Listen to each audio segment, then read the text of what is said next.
Hi, I'm Nate Adams of NateTheHouseWhisperer.com and author of the Home Comfort Book. Now, today I want to talk about one of my favorite subjects, which is how to electrify everything. Uh, so, we'll start with a very simple premise. Running houses and cars takes energy. So, unless you want to go back to living in a cave where you can't even burn a fire because that is energy, uh, our lives require energy. And the two biggest users that we have are houses and cars. Uh, so, fair enough, they require energy to use.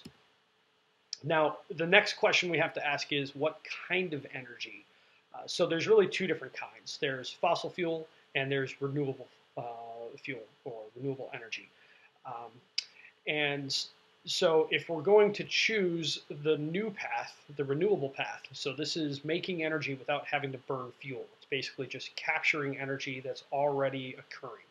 So wind energy, sun energy, hydropower, which is catching the water dropping as it goes over a dam. Uh, all of these things are really only a good option if we're using electricity. As humans, we haven't quite figured out how to create synthetic gasoline or even hydrogen where we don't have a huge chunk of energy loss in the process of making that. So if you want to be as efficient as possible, whatever you do, it needs to run on electricity. That's just kind of where it's going. Uh, so that is where Electrify Everything came from. This is a hat tip to David Roberts at Vox, who coined this, and then I'm borrowing it. So if you want to electrify everything, this is one of the central goals. You've got to get rid of the gas meter. Because if you have a gas meter on your house, you are necessarily burning fossil fuels. And so you know my house still has a gas meter, but we do have a lot of fun removing them from client homes. So these are the first 4 gas meters that we've removed. All of these are in Cleveland, Ohio. These are all Century homes. The newest house here is this one here, which was built in 1918. That's the new one of these. Everything else is 1900 or earlier. So this can be done. And these are all running with reasonable energy costs. So here's the path to getting there. So let's talk about the 7 steps to electrify everything. So step 1 is pretty simple. Buy renewable electricity. Do it now. Don't dawdle. So in many cases, you will have the opportunity to buy your electricity separately from your meter. That's in what's called a deregulated market.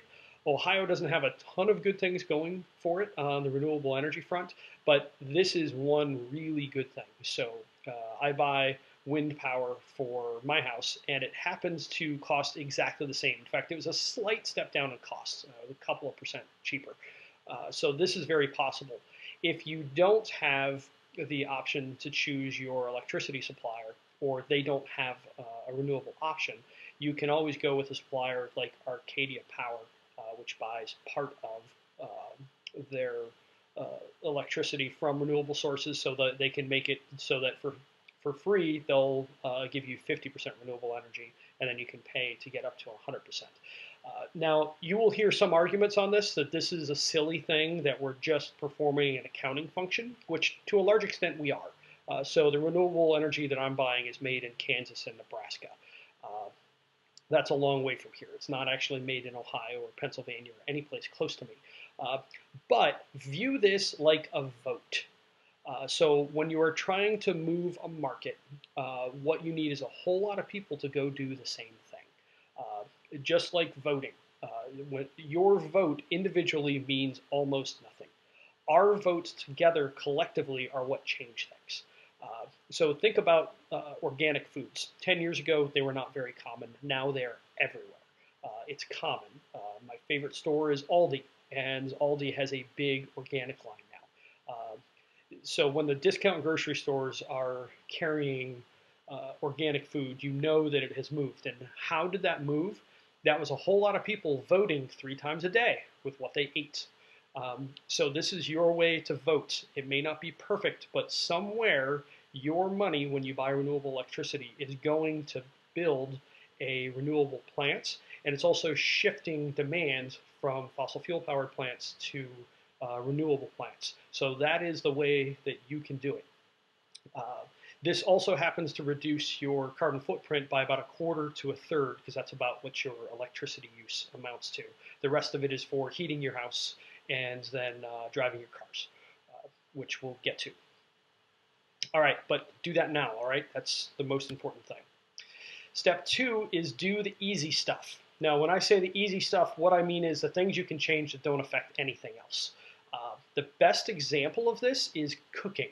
And cooking is also the single hardest thing to get people to change. And why?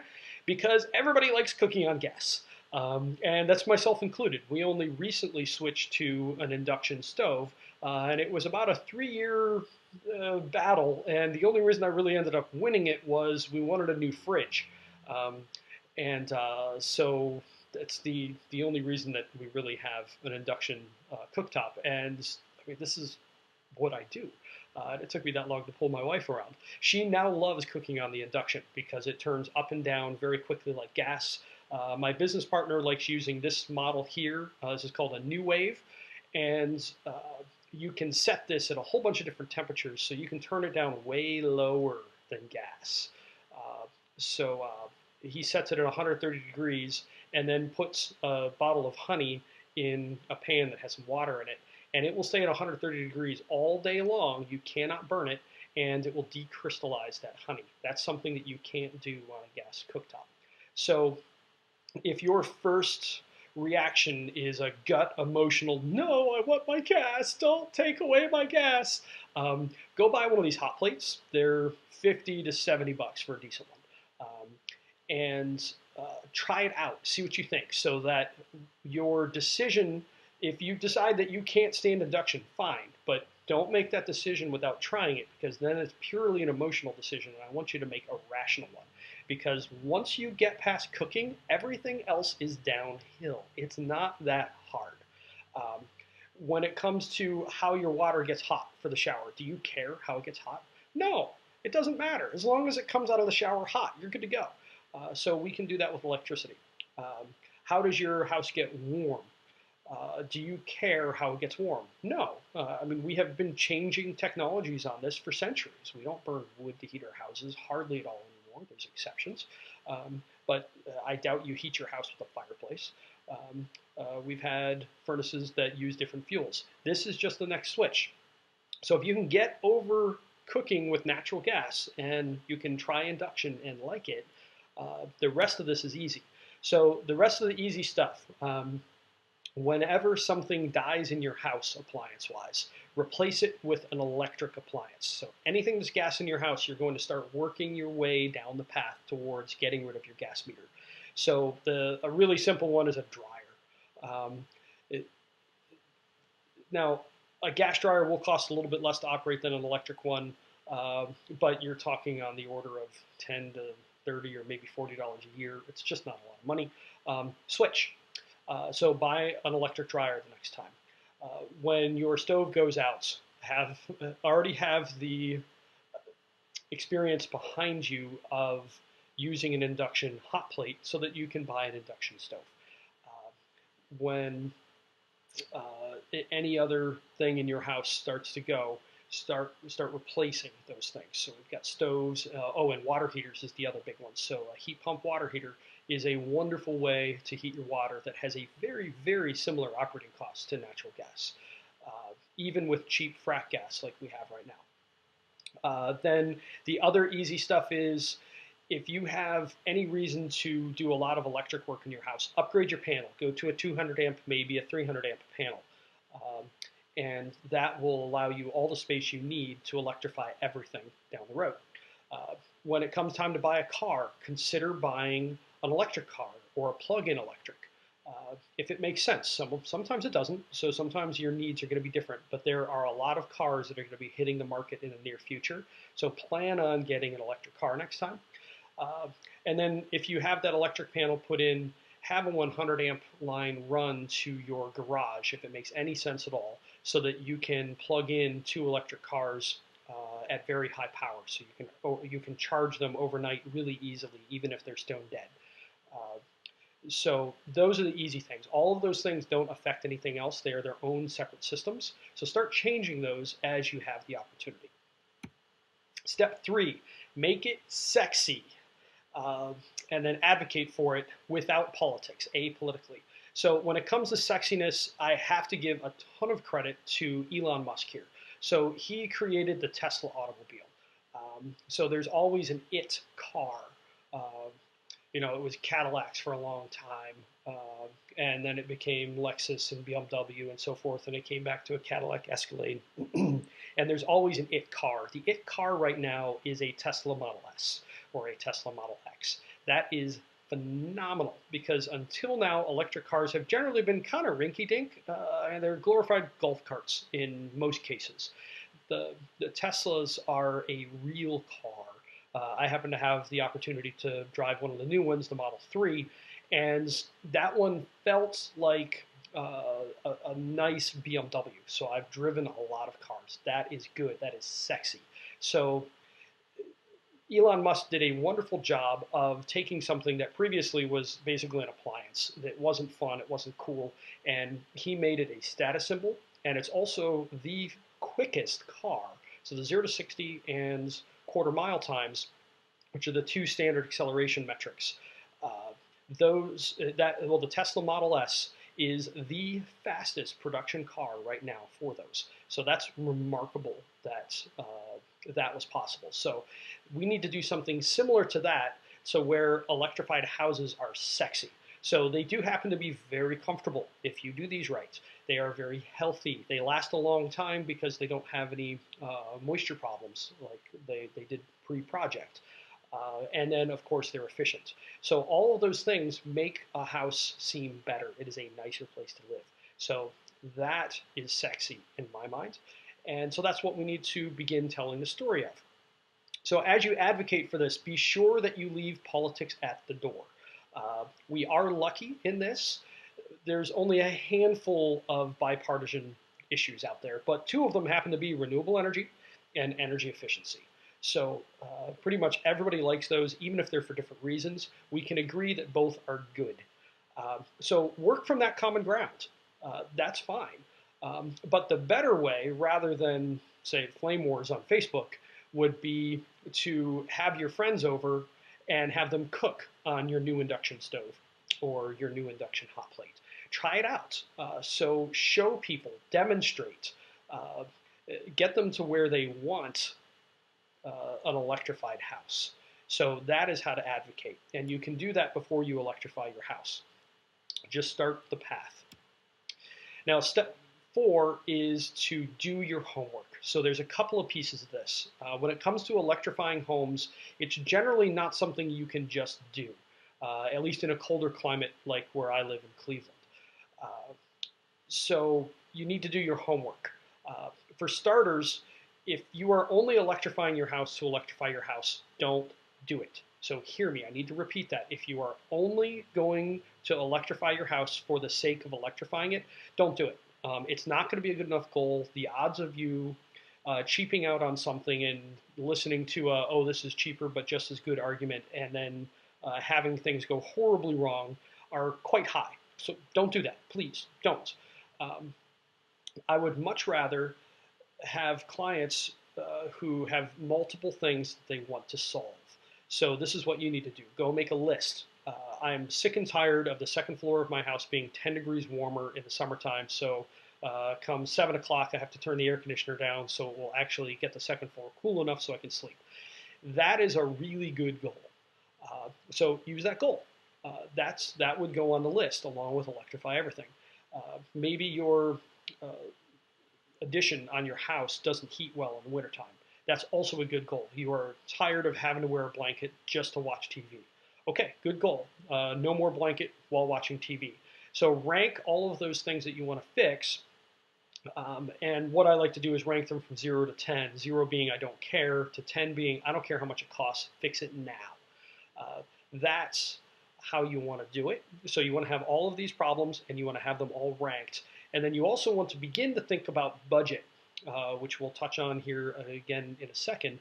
But are solving those problems worth something per month? So if not having to wear a blanket is worth $5 a month, that doesn't really bother you. So that's not a goal. Probably you don't even continue the path. You just stick with electrify what you can in your house and you move on. But if you have things in your house that you're like, geez, it would be worth $50 a month if that just went away. Now you're talking. You have something where you have a likelihood of doing a project that will actually fix that. So begin thinking about that. So that's part of your homework is what do you want to fix? You need to make what I call a ranked pain list. Then the next thing you need to do is start learning about how your house actually operates so that you understand what it's going to take to actually solve the problems that you want to solve while electrifying your house. So that is a big part of why I wrote the Home Comfort book. So you don't have to buy the whole book. There's actually 4 of the 6 chapters are available for free at natethehousewhisperer.com. But I would highly, highly recommend downloading and reading Home Comfort 101. That is the first chapter.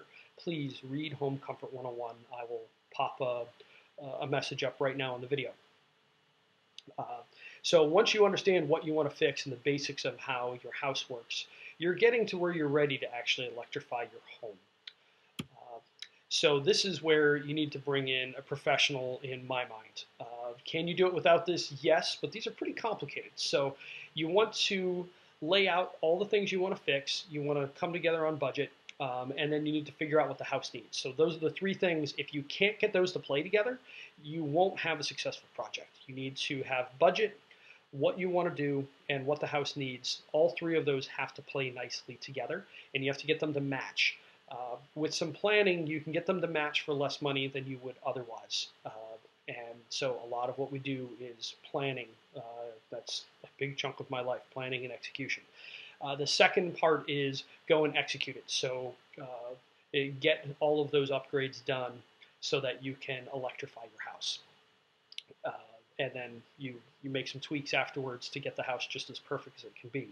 Now, once you have electrified your house and you got rid of your gas meter, share your experience. So one of the things that's really difficult for getting this message to spread is, number one, we are used to mediocre comfort levels in our homes. If you do an electrification right, the house will be very, very comfortable. The rooms will be very even in temperatures. Like I was talking about earlier, it will be healthy. That chapter will be coming up down the road, Healthy Homes chapter. Because you address moisture problems at their roots, the house will tend to last longer. You won't have big rot issues. And then, of course, it will be more efficient. So all of those things will come up. Your house will be a better place to live by the time you're done with this if you do it with a little bit of planning. And so have your friends over. Again, it's time to bring them over for dinner again. Cook on your new induction stove and let them experience the very high levels of comfort in your house. Have them walk around. See how all the rooms are similar temperatures. Share your experience.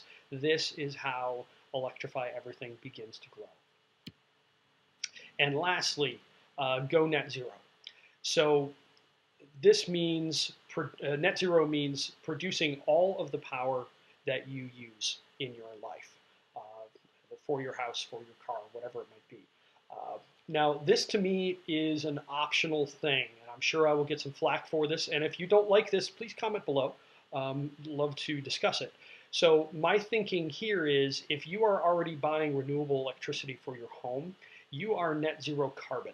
So you are not using fossil fuels to run your house or your car anymore. That, in many cases, is good enough. Now, many houses, when it comes to going net zero, you really, to do this well, you need to put solar panels on the roof and put a battery on for backup and to store some of the extra juice. That's kind of the ideal way to do it. Most houses are not good solar candidates. You can't have a lot of trees in your yard. There can't be a lot of shading.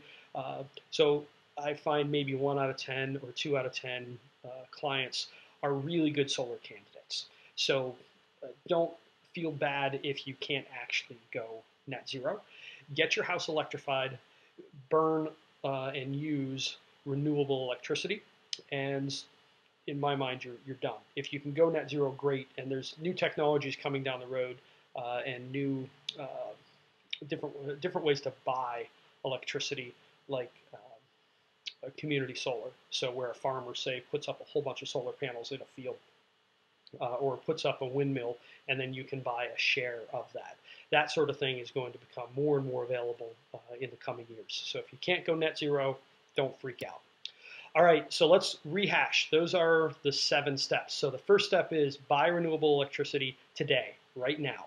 As soon as you're done watching this, go figure out how you do that. If you live in Ohio, I will post a link.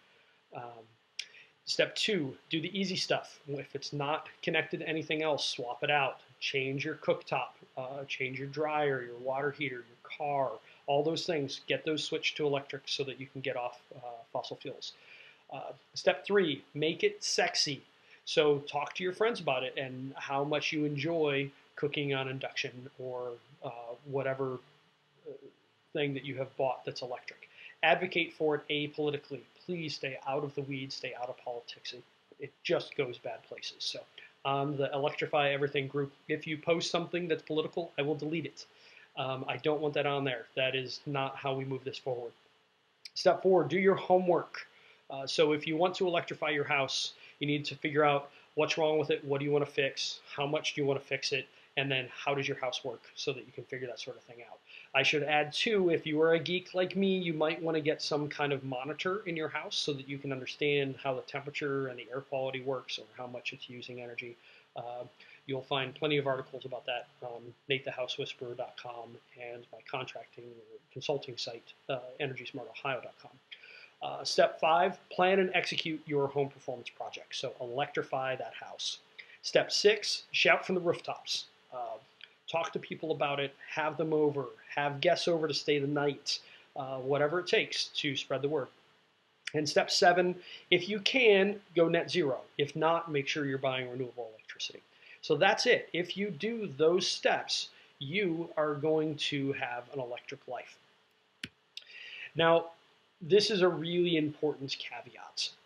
As you talk to people about electrification, do not virtue signal about this. Don't act like you are morally superior.